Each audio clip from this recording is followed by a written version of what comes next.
বছরে ফেরত যায়নি একটি রোহিঙ্গা পরিবারও। শীতে কমতে পারে করোনার প্রকোপ।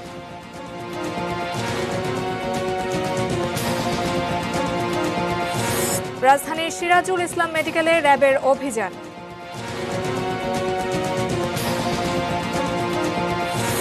এবং চলে গেলেন মুক্তিযুদ্ধের বীর সেনানী সিআর দত্ত।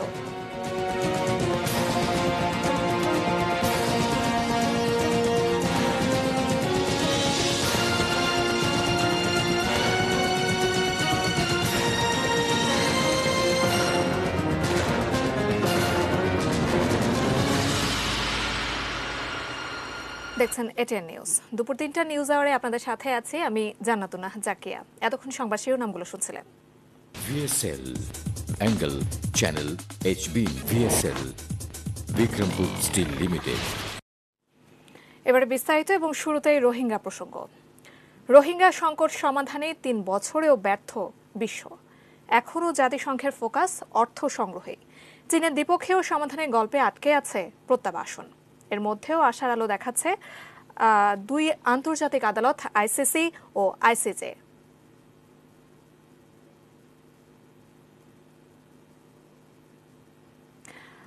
দর্শক, করোনার প্রসঙ্গে জানাবো, করোনার কারণে এবছর পিইসি পরীক্ষা হচ্ছে না, শুধু নিজ নিজ স্কুলে মূল্যায়ন পরীক্ষা অনুষ্ঠিত হবে।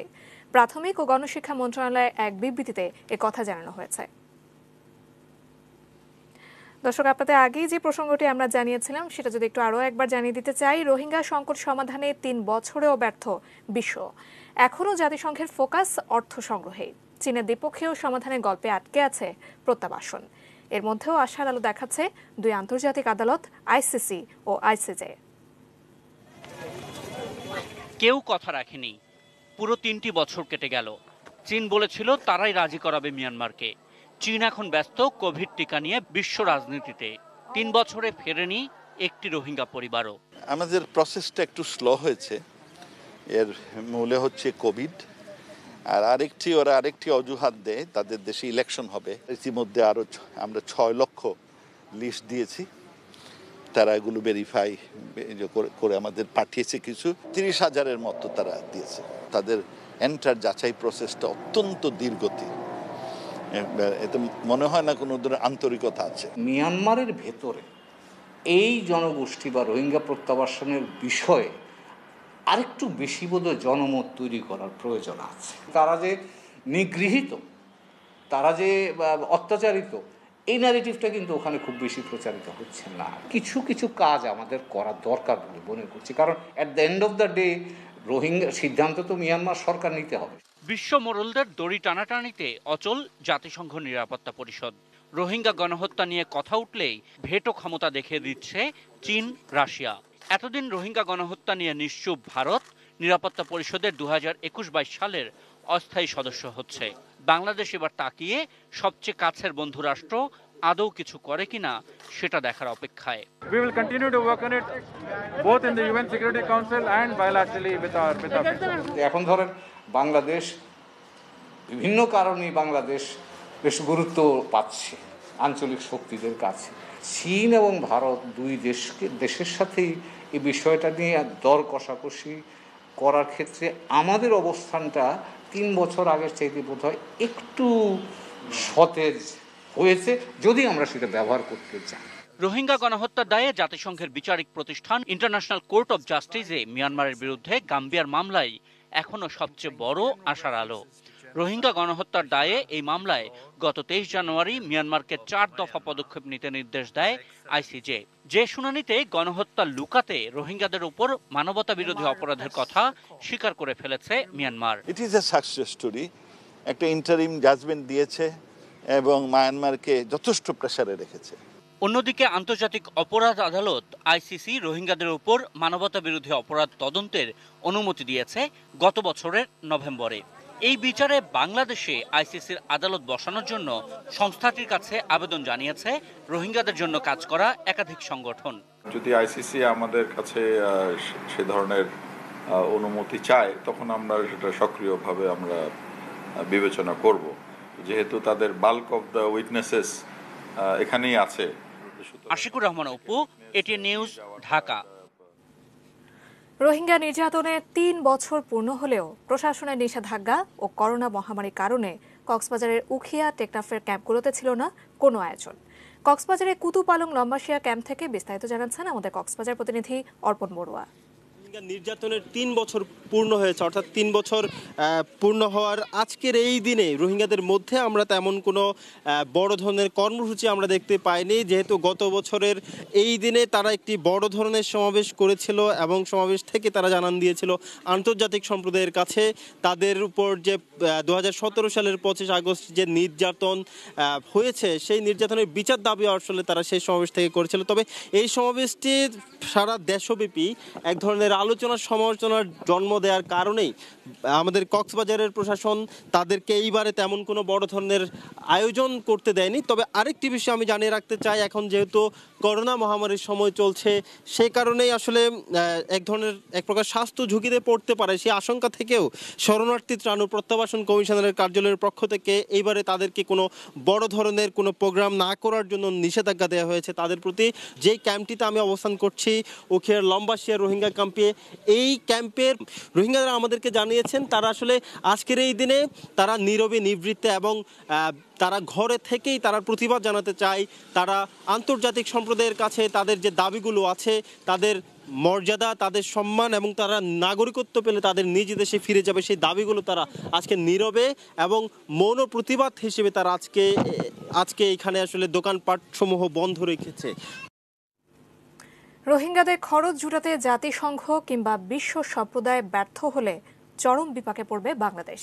বিশেষজ্ঞরা বলছেন মানবতার জন্য বাংলাদেশের উদারনীতি বিশ্বের কাছে অনুকরণীয়, কিন্তু নির্যাতিতদের মানবতা দেখানো ভুল প্রতিষ্ঠিত হলে পুরো বিশ্বকেই তার মাসুল গুনতে হবে। সহকর্মী আরাফাত সিদ্দিকীর রিপোর্ট। রোহিঙ্গাদের আশ্রয় দিতে গিয়ে গত কয়েক বছরে বাংলাদেশ হারিয়েছে প্রায় ৬,৮০০ একর বনাঞ্চল। এর মধ্যে কয়েকশো বছরের পুরনো প্রাকৃতিক বন রয়েছে প্রায় ৪,২০০ একর। বন বিভাগের তথ্য অনুযায়ী বন ও জীববৈচিত্র্যের যে ক্ষতি হয়েছে তার আর্থিক মূল্য প্রায় ২,০০০ কোটি টাকা। Deforestation in the hilly areas increased the risk of landslides, raised the threats of flash floods, and intensified the likelihood of damages from cyclones. Agricultural production in Cox's Bazar has been affected, and most of the cultivable lands there are being used for shelters, operational activities, and infrastructures of the UN agencies and other partners. শুধু তাই নয়, রোহিঙ্গাদের নিরাপদ আশ্রয় দিতে নোয়াখালীর ভাসানচরে যে স্থাপনা নির্মাণ করা হয়েছিল এর জন্য প্রাথমিকভাবে খরচ হয়েছে ৩,২২৬ কোটি ৭৫ লাখ টাকা। যদিও আন্তর্জাতিক বাধার মুখে এই বিশাল স্থাপনা এখনো কোনো কাজে লাগেনি। বিশেষজ্ঞরা বলছেন সব দিক থেকে আন্তর্জাতিক এই ইস্যুর ব্যয়ভার আন্তর্জাতিক সম্প্রদায়কেই বহন করতে হবে। স্মরণ করিয়ে দিতে হবে বিশ্ববাসীকে বিভিন্ন মাধ্যমে যে রোহিঙ্গা ইস্যুটা আছে, রোহিঙ্গা ইস্যুটা থাকবে এবং প্রকৃতি এবং আমাদের পরিবেশের উপর একটা বিশাল প্রভাব ফেলেছে। আমাদের প্রশাসনিক ব্যয় আছে, এখানে আমাদের বিভিন্ন রকমের বাজেটারি সাপোর্ট আমরা সেখানে দিচ্ছি, আমরা সেখানে ইনফ্রাস্ট্রাকচার সাপোর্টও দিচ্ছি, কিন্তু তারপরেও থেকে যায় যে যদি আন্তর্জাতিক সম্প্রদায় এখানে আর সাহায্যের হাত না বাড়িয়ে দেয় তাহলে কিন্তু আমাদের ঘাড়ে বোঝাটা অনেক বেশি বেড়ে যাবে। মিয়ানমারের গণহত্যা থেকে বাঁচতে পালিয়ে আসা রোহিঙ্গাদের আশ্রয় দিতে গিয়ে বাংলাদেশ যে মানবতা দেখিয়েছে তা প্রশংসিত হয়েছে আন্তর্জাতিক অঙ্গনে। যদিও শুধু ভাবমূর্তি বৃদ্ধির কথা ভেবে বাংলাদেশ এই মানবতা দেখায়নি। ওই সময়ের বাংলাদেশ কিন্তু আমরা পার হয়ে এসেছি। বাংলাদেশ এখন উন্নয়নের ডেভেলপমেন্ট মডেল, বাংলাদেশ এখন পিস কিপিং এ বড় রোল প্লে করে। বাংলাদেশ যে কোনো, সেটা এসডিজি বলেন বা পিস ইনিশিয়েটিভ বলেন, যে কোনো বিষয়ে বাংলাদেশ একটা অগ্রণী ভূমিকা পালন করে। আর তাই বাংলাদেশ মানবতা দেখিয়ে বিপাকে পড়লে তা বিশ্ব মানবতাকেই প্রশ্নবিদ্ধ করবে। বিশ্ব মোড়লদের একথাই বারবার মনে করিয়ে দেওয়া জরুরি বলে মনে করছেন বিশেষজ্ঞরা। Arafat Siddiqui, ATN news, Dhaka.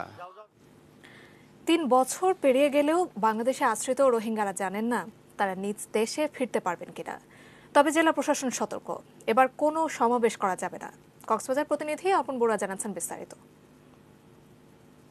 ২০১৭ সালের ২৫ আগস্টের আগে পরে বাংলাদেশে পালিয়ে আসে প্রায় ১১.৫ লাখ রোহিঙ্গা। তাদের সবারই রয়েছে নিজ দেশের সেনাবাহিনীর কাছে হত্যা, ধর্ষণ, নির্মম নির্যাতনের রক্তাক্ত স্মৃতি। এরপর থেকে রোহিঙ্গা প্রত্যাবাসনের জন্য গঠিত জয়েন্ট ওয়ার্কিং গ্রুপ দফায় দফায় বৈঠক করেছে। চলছে কূটনৈতিক তৎপরতা, অথচ 3 বছরেও শুরু করা যায়নি প্রত্যাবাসন। বিশ্বব্যাপী করোনা মহামারীর কারণে এখন সব উদ্যোগই এক অর্থে বন্ধ। রোহিঙ্গা রিফিউজিদেরকে যেন তাদের স্বদেশে আমরা সসম্মানে পাঠাতে পারি, এই ব্যাপারে সরকার সদা সচেষ্ট এবং এই সরকার সেই প্রত্যাবাসন যেন সঠিকভাবে ঠিক সময় মতো হয় সেই চেষ্টা করে যাচ্ছে। বছরের পর বছর যায়, সংশয় এবং সংখ্যা শেষ হয় না। রোহিঙ্গারা জানেন না কবে তারা নিজ ভিটায় ফিরে যাওয়ার অধিকার পাবেন, আদৌ পাবেন কিনা। এখনো আরা হুকুমতে যদি ভালো বসে লই যা দলে আরা তো এখন যাইবেলা মানুষ আরা শান্তি করে দিলে যাই এমনি নিজেন তানা বললে যাই এমনি আরা হাড়া আছে জানো বললে যাই এমনি যাই তো খুব স্যার আর এখনো যাই আর নেছে কি আর তো বাজা বলবো আমাকে আর দুনিয়ার বিচার করা দি বিচার মোতাবেক হলে না আর যাই মারা মনে মনকে খেলা হনে মাজাব দিম বই। গত বছরের এই দিনে বড় ধরনের সমাবেশ করে আলোচনা সমালোচনার জন্ম দেয় বাংলাদেশে আশ্রিত রোহিঙ্গারা। জেলা প্রশাসন বলছে সে সমাবেশ ছিল অনাকাঙ্ক্ষিত। দিবসের উছিলায় এবার কোনো সমাবেশ করতে দেয়া হবে না। সবাইকে আমরা সরকারের যে অবস্থান সেটা জানিয়ে দিয়েছি। এই ধরনের বৃহৎ কোনো সমাবেশ করার কোনো সুযোগ থাকবে না। তবে নিশ্চয়ই তারা যেহেতু নিপীড়িত, নির্যাতিত, তারা নিয়ন্ত্রিতভাবে খুব সীমিত পরিসরে তাদের এই বিষয়টা বিশ্ববাসীর দৃষ্টি আকর্ষণ করতে পারবে। এটা নিশ্চয়ই সকল আইনশৃঙ্খলা বাহিনী সহ জেলা প্রশাসন সকলের সেখানে একটা সুনির্দিষ্ট তীক্ষ্ণ নজর থাকবে। বাংলাদেশের মানুষও চান রোহিঙ্গারা ফিরে যাক, আর রোহিঙ্গারা চান পূর্ণ অধিকার ও নিরাপত্তা নিয়ে নিজ দেশে ফিরতে। অর্পণ বড়ুয়া, এটিএন নিউজ, কক্সবাজার। এবারে করোনা প্রসঙ্গ। বছরের শেষের দিকে বিশেষ করে শীতের 3টি মাসে দেশে কমে আসবে করোনা প্রকোপ, এমন আশাবাদ কারো কারো। তবে বিশেষজ্ঞরাই বলছেন বাংলাদেশ এখন করোনার প্রথম ঢেউয়ের শেষ টানে আছে, দরকার দ্বিতীয় ঢেউ সামলানোর প্রস্তুতি। করোনা প্রকোপ বাড়া কমা নিয়ে বিশেষজ্ঞদের এমন নানা মত, কিন্তু একটি ব্যাপার ঐকমত্য, সাবধানতা। বিস্তারিত জানাচ্ছেন সহকর্মী সাজেদা সুইটি।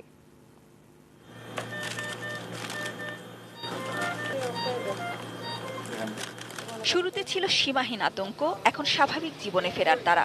প্রথম ওয়েভ বা দ্বিতীয় ওয়েভ বোঝেন না সাধারণ মানুষ, কঠিন কথায় আগ্রহও নেই। করোনা ঠিক কবে দূর হবে সেই প্রশ্নের উত্তরটাই চান সোজা করে, কিন্তু প্রশ্নটা সহজ হলেও উত্তরটা এখনো খুব কঠিন।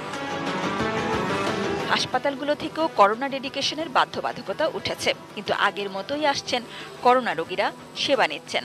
রোগীদের সংখ্যা কিন্তু কমে যায়নি, আগের মতোই আছে। আমাদের মানুষজন জীবিকার প্রশ্নে বা ঘোরাফেরা করছে, যারা স্বাস্থ্য সুরক্ষা মেনে চলছে না, তারপরও যে হারে বৃদ্ধি হওয়ার কথা ছিল সেই হারে কিন্তু বৃদ্ধি হচ্ছে বলে আমার মনে হয় না।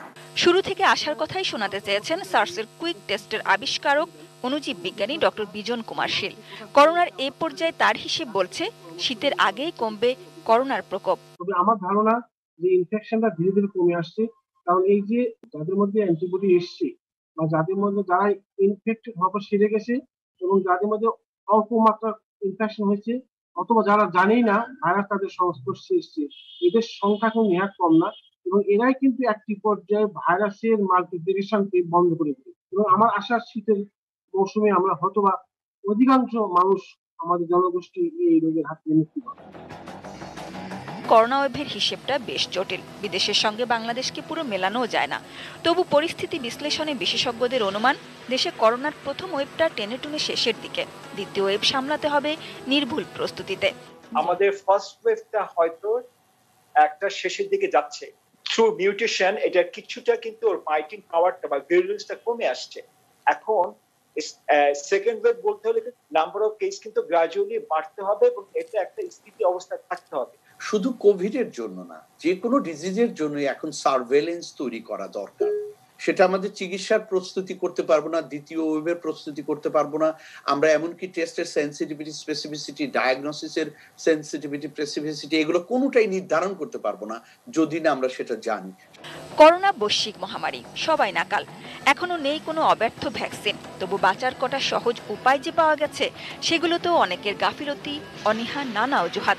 আতঙ্ক তাড়ানোর উৎসাহ দিলে কেউ কেউ সতর্কতাও ছেড়ে দেন। অথচ বিশেষজ্ঞরা বারবারই সাবধান করছেন, আপাতত আঁকড়ে থাকতে হবে মাস্ক ও হাত ধোয়ার অভ্যাসটা। যত বেশি নন ক্লিনিক্যাল ফর্ম ইনফেকশন হবে তত কিন্তু ভাইরাসের উৎপাদন কম হবে এবং ভাইরাসের বাতাসের পরিমাণ কমে আসবে। Sajida Sweety, ATN news, Dhaka. স্বাস্থ্য সচেতনতা খুব একটা না বাড়লেও করোনা পরিস্থিতিতে জীবিকা নিয়ে শঙ্কায় রাজধানীর ঘনবসতিপূর্ণ এলাকার নিম্ন আয়ের মানুষ। করোনা মহামারী কেন্দ্রবিন্দু হওয়ার যে আশঙ্কা ছিল তাও দূর হয়েছে আগেই। তবে করোনার প্রভাব প্রত্যেকের জীবন জীবিকাতেই পড়েছে। অনেকে কাজ হারিয়েছেন, এলাকা ছেড়েছেন। স্বাস্থ্যবিধি মানার কড়াকড়ি তারপরও খুব একটা চোখ পড়ে না। তবে পরিস্থিতির যে পরিবর্তন হচ্ছে তা স্পষ্ট। নতুন শুরু চেষ্টায় সবাই। যখন যে কাজ পাচ্ছেন তা করেই জীবিকার সংস্থান করছেন এসব এলাকার নিম্ন আয়ের মানুষ। ফলে করোনা পরিস্থিতিতে কাজ হারানোদের দীর্ঘ তালিকা ক্রমেই ছোট হতে শুরু করেছে। করোনাকে পাশে রেখে স্বাভাবিক জীবনযাপনে অভ্যস্ত হচ্ছেন নগরবাসী। ইন্টারন্যাশনাল লিজিং এর সাবেক ব্যবস্থাপনা পরিচালক রাশেদুল হককে জিজ্ঞাসাবাদ করছে দুদক। তার কাছে পিকে হালদারের ৩,০০০ কোটি টাকা আত্মসাতের বিষয়ে জানতে চাওয়া হচ্ছে। দুদকের উপপরিচালক গুলশান আনোয়ার প্রধান রাশেদকে জিজ্ঞাসাবাদ করছেন। দুদকের তলবে সাড়া দিয়ে বেলা 11:30টায় তিনি দুদকে আসেন। রাশেদুল হক ও পিকে হালদার 2009 থেকে 2013 সাল পর্যন্ত রিলায়েন্স ইন্টারন্যাশনাল লিজিং এ সহকর্মী ছিলেন। পরে 2015 সালে রাশেদ ইন্টারন্যাশনাল লিজিং এ যোগ দেন। অভিযোগ, তার মাধ্যমেই নাম সর্বস্ব কোম্পানি খুলে 2,500 কোটি টাকা আত্মসাৎ করেন পিকে হালদার।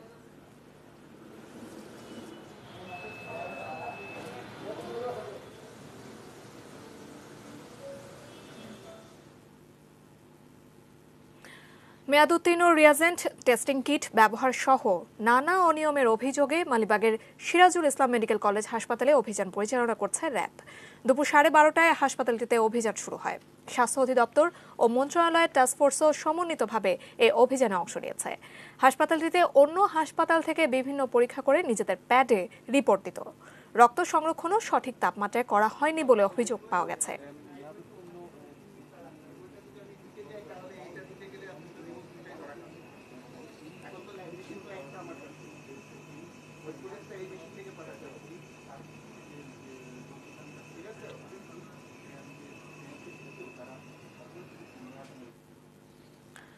এবার একটি শোক সংবাদ।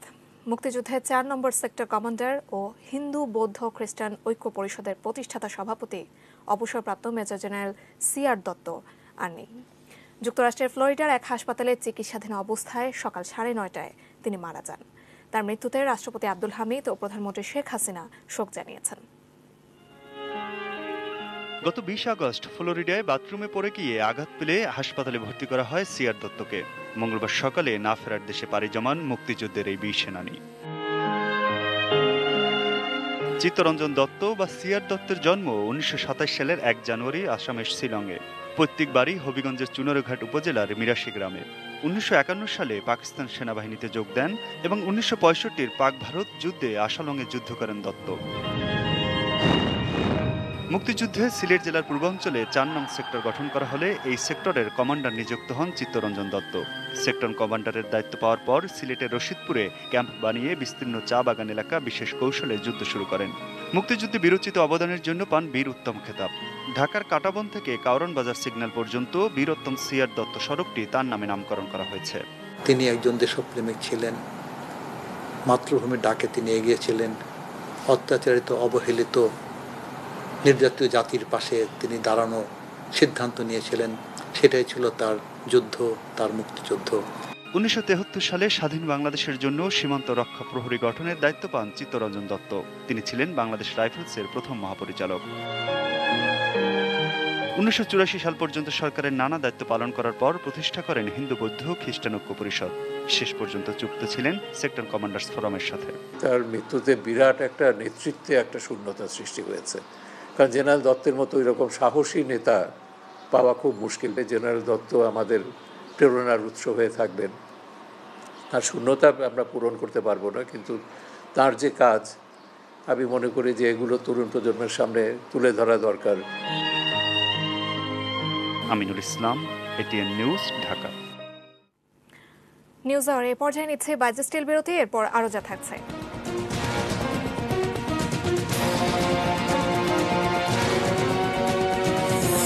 কালো টাকা সাদা করলে কেউ প্রশ্ন তুলতে পারবে না, এনবিআর।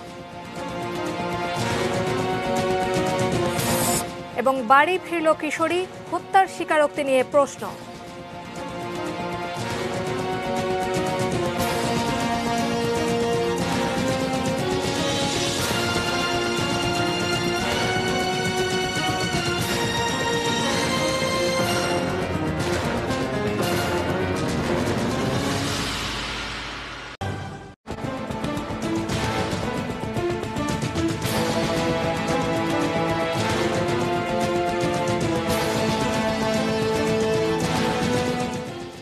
বিরতির পর স্বাগত জানাচ্ছি 3টা নিউজ আওয়ারে।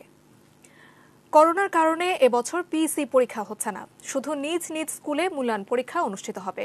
প্রাথমিক ও গণশিক্ষা মন্ত্রণালয় থেকে এ ব্যাপারে ব্রিফ করা হচ্ছে। আমরা এখন সরাসরি চলে যাচ্ছি সেই ব্রিফিং এ।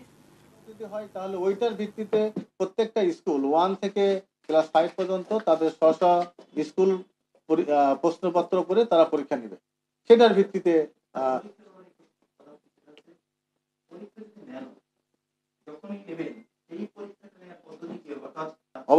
অবশ্যই স্বাস্থ্যবিধি মেনেই তো হবে। আচ্ছা, আমরা আপনাদেরকে আরেকটু বলি, সেটা হচ্ছে যে আমরা আমাদের যে কোভিড-19 পরিস্থিতিতে জনস্বাস্থ্য এবং আমাদের যে সামাজিক দূরত্ব বজায় রেখে কিভাবে স্কুল রিওপেনিং হবে সেটার নীতিমালাটা আমরা ফাইনাল করেছি।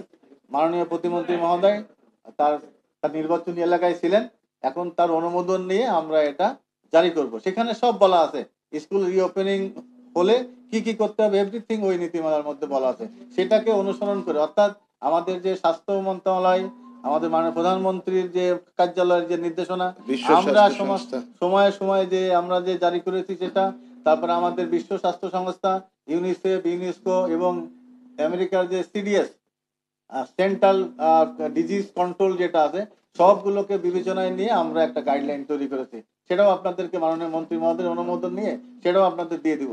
সেইটা অনুযায়ী স্কুলগুলো খুলবে, ওর মধ্যে সব বলা আছে, স্কুল কিভাবে খুলবে, যদি পরীক্ষা কিভাবে নিতে, এভরিথিং বলা আছে।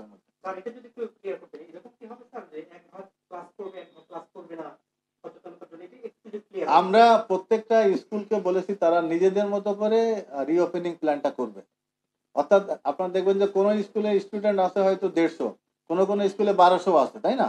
তো সেই তাদের স্কুলের সংখ্যাটা, ছাত্র স্টুডেন্ট সংখ্যাটা বিবেচনা করে তারা এটাকে করবে যে একদিন অল্টারনেটিভ, হয়তো একদিন এক ক্লাসে আনবে, আরেকদিন আর এইভাবে স্বাস্থ্যবিধি একেবারে অবকাঠামো মিলে স্বাস্থ্যবিধি সঠিকভাবে অনুসরণ করে তারপরে তারা এই কাজটা করবে। স্কুল কর্তৃপক্ষ বলতে পারবে এটা, আমরা তো তাদেরকে দায়িত্ব দিব। তো স্কুলে যেভাবে প্রশ্ন করে, টিচাররা যেভাবে প্রশ্ন করে সেভাবেই হবে। স্ব বিদ্যালয় নির্ধারণ করবে যে তাদের পরীক্ষার মডালিটিটা কিভাবে হবে, এটা কি এমসিকিউ হবে না তারা ইয়েতে, প্রধান শিক্ষকই এটাকে সিদ্ধান্ত নেবেন। প্রাথমিক এবং এফটিডিআই মিলে আমাদের 29 লক্ষ, এরকম 29-30 লক্ষ। স্কুল খোলার ব্যাপারে আমাদের ছাত্রী বললেন এখনো সেপ্টেম্বরে যদি খুলতে পারি, আমাদের একদম অক্টোবরে গিয়ে পারলে তখন আমরা 2 মন্ত্রণালয়ে বসবো, সম্ভাবনা কম, আমরা 2 মন্ত্রণালয়ে বসবো, আমরা এবং শিক্ষা মন্ত্রণালয়ে বসে যৌথভাবে সিদ্ধান্ত নিব। এর আগেও আপনারা দেখেছেন যে আমরা কিন্তু 2 মন্ত্রণালয়ে বসেই কিন্তু সিদ্ধান্ত নিয়েছি যে কবে স্কুল খুলবে।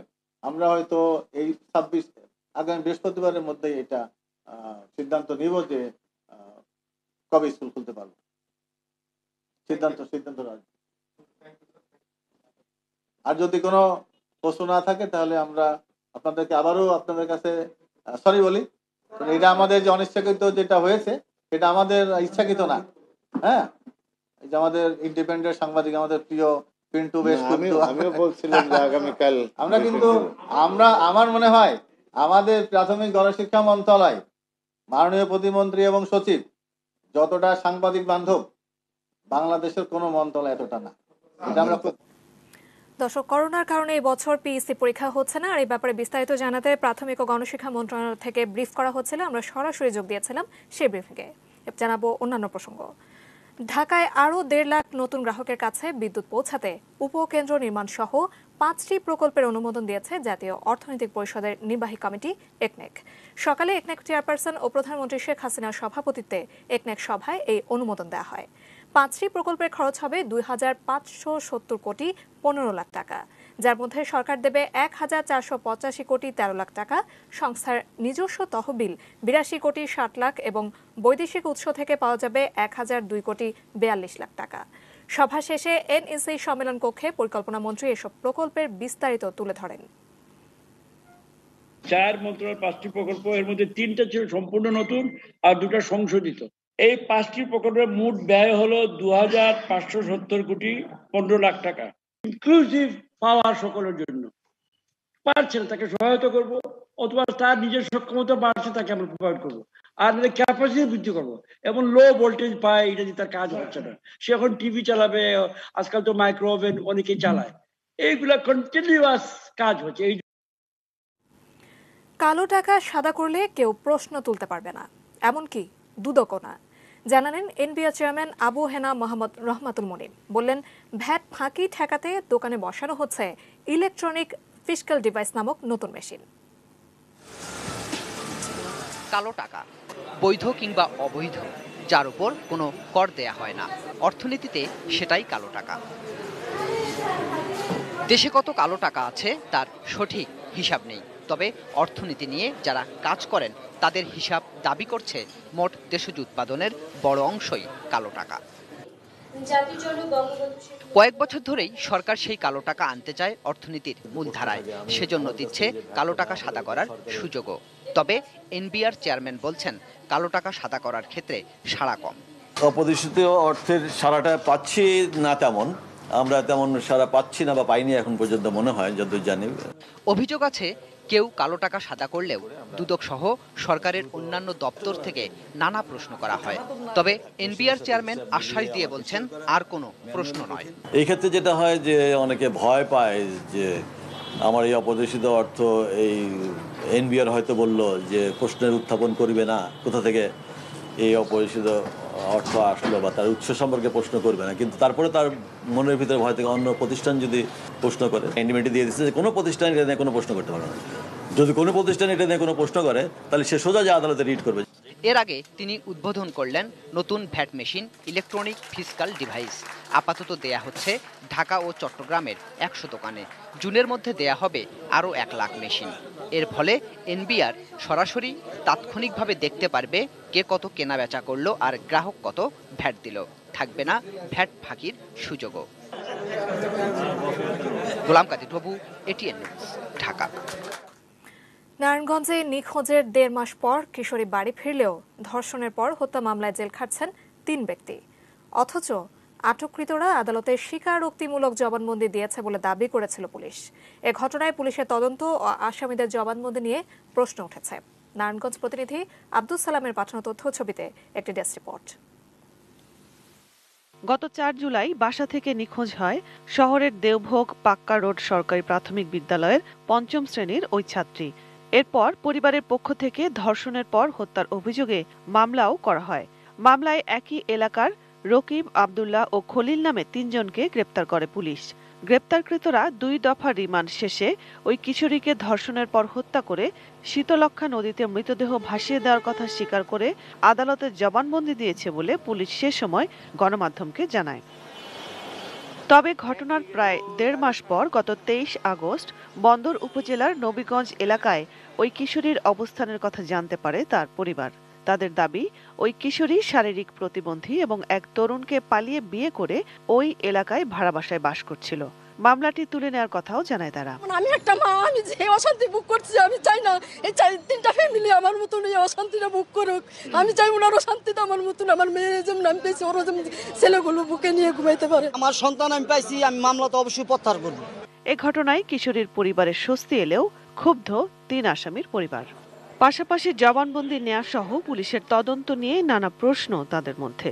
স্বজনদের অভিযোগ, আটককৃতদের রিমান্ডে মারধর করা হয়েছে এবং 3 জনের পরিবারের কাছ থেকে তদন্ত কর্মকর্তা এসআই শামীম 47,000 টাকা নিয়েছেন।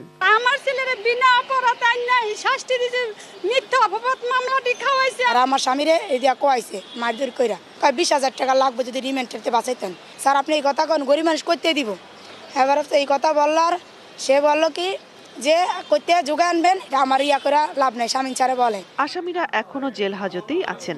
এদিকে কারো গাফিলতি থাকলে ব্যবস্থা নেওয়ার আশ্বাস দিলেন জেলা পুলিশের অতিরিক্ত পুলিশ সুপার। তদন্তকারী কর্মকর্তা শামীমকে বলে, সাব ইন্সপেক্টর শামীম, সে তার মার সাথে যে এই মেয়েটাকে উদ্ধার করে। আমরা তদন্ত সাপেক্ষে যদি আমাদের কোনো পুলিশ সদস্য এর সাথে জড়িত থাকে আমরা আইনগত ব্যবস্থা গ্রহণ করি।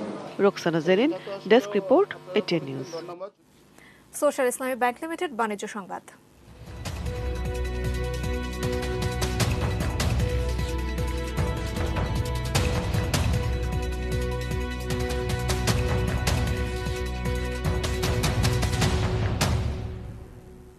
কুষ্টিয়ায় কম্বাইন্ড হারভেস্টার দিয়ে ধান কেটে বিঘা প্রতি চাষিদের খরচ কমেছে 1400 টাকা থেকে 1500 টাকা। বৈরী আবহাওয়াতেও মেশিন দিয়ে দ্রুত আউশ ধান কেটে ঘরে তুলতে পেরে খুশি তারা। কুষ্টিয়া প্রতিনিধি শরীফুল ইসলামের পাঠানো তথ্য ছবিতে একটি ডেস্ক রিপোর্ট।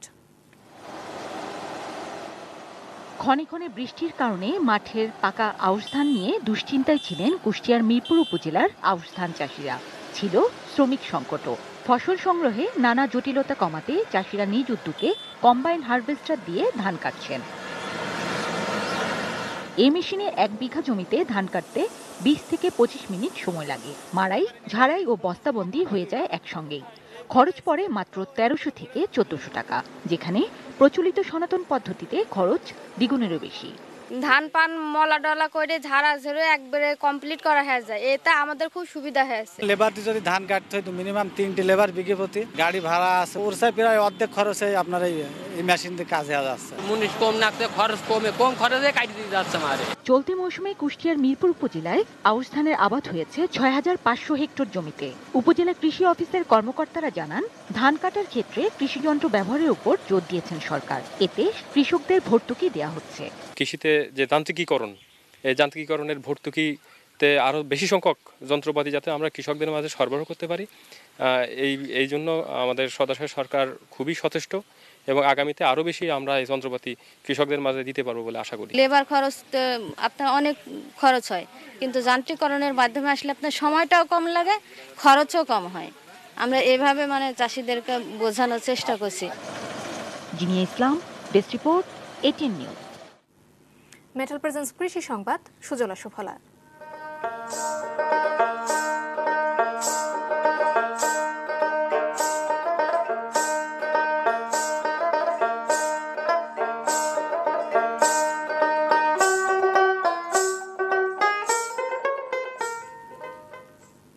সাতটি সংস্থার 21টি সেবা ওয়ান স্টপ সার্ভিস সেন্টার থেকে দিচ্ছে বাংলাদেশ বিনিয়োগ উন্নয়ন কর্তৃপক্ষ বিডা।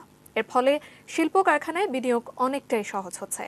বিডার কাছ থেকে পাওয়া অনলাইন সেবার মধ্যে রয়েছে যৌথ মূলধনী কোম্পানি ও ফার্ম সমূহের পরিদপ্তরে কোম্পানির নামে ছাড়পত্র, কোম্পানি নিবন্ধন, জাতীয় রাজস্ব বোর্ডের ETIN, ভিসা সুপারিশ ও সংশোধন, ভিসা অন অ্যারাইভাল ও সংশোধন, কাজের অনুমতি মেয়াদ বর্ধিতকরণ, সংশোধন ও বাতিল, রেমিটেন্স সার্ভিস, সোনালী ব্যাংকের অনলাইন পেমেন্ট, নির্বাচন কমিশন সচিবালয়ের জাতীয় পরিচয়পত্র যাচাইকরণ, সুরক্ষা সেবা বিভাগের নিরাপত্তা ছাড়পত্র ও চট্টগ্রাম উন্নয়ন কর্তৃপক্ষের ভূমি ব্যবহার ছাড়পত্র। গত রোববারও এ লক্ষ্যে বিডা 3টি সরকারি সংস্থা ও একটি বাণিজ্য সংগঠনের সঙ্গে সমঝোতা স্মারক সই করেছে।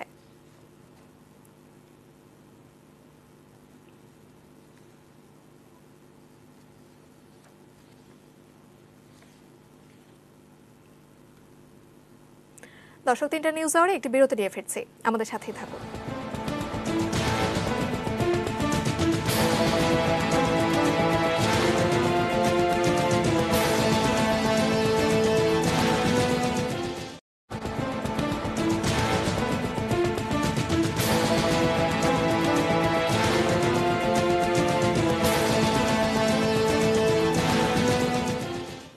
বিরতির পর আবারও স্বাগত দুপুর 3টার নিউজ আওয়ারে।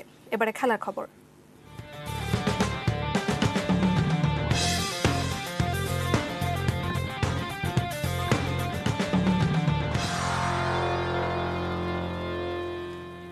ব্রাজিলের সাবেক ফুটবলার রোনালদিনহোকে শর্ত সাপেক্ষে মুক্তি দিয়েছেন প্যারাগুয়ের আদালত।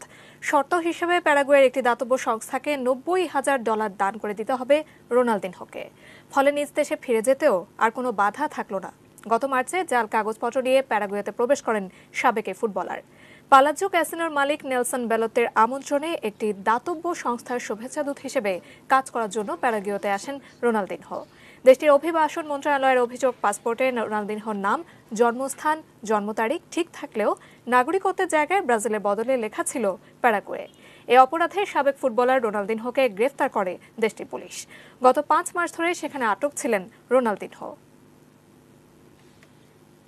দর্শক, শেষ করব নিউজ আওয়ার, তার আগে এক নজরে সংবাদ শিরোনামগুলো জানিয়ে দিচ্ছি আরও একবার। 3 বছরে ফেরত যায়নি একটি রোহিঙ্গা পরিবারও।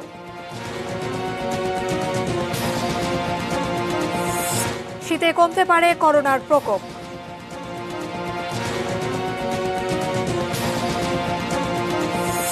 রাজধানীর সিরাজুল ইসলাম মেডিকেলে র্যাবের অভিযান।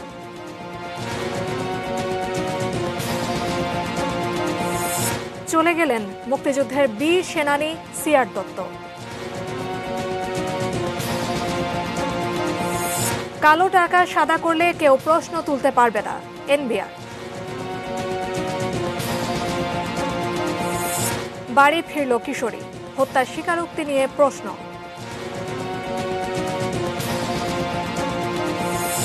আবারও রিপাবলিকান পার্টির মনোনয়ন পেলেন ট্রাম্প।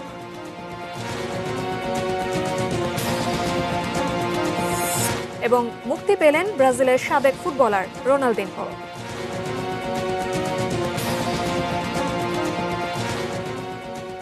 এ ছিল নিউজ আওয়ার। সঙ্গে থাকুন, দেখতে থাকুন এটিএন নিউজ। আর এটিএন নিউজের ব্রেকিং নিউজ আপনার মোবাইলে পেতে টাইপ করুন START+AN, পাঠিয়ে দিন 5959 এই নম্বরে। ধন্যবাদ।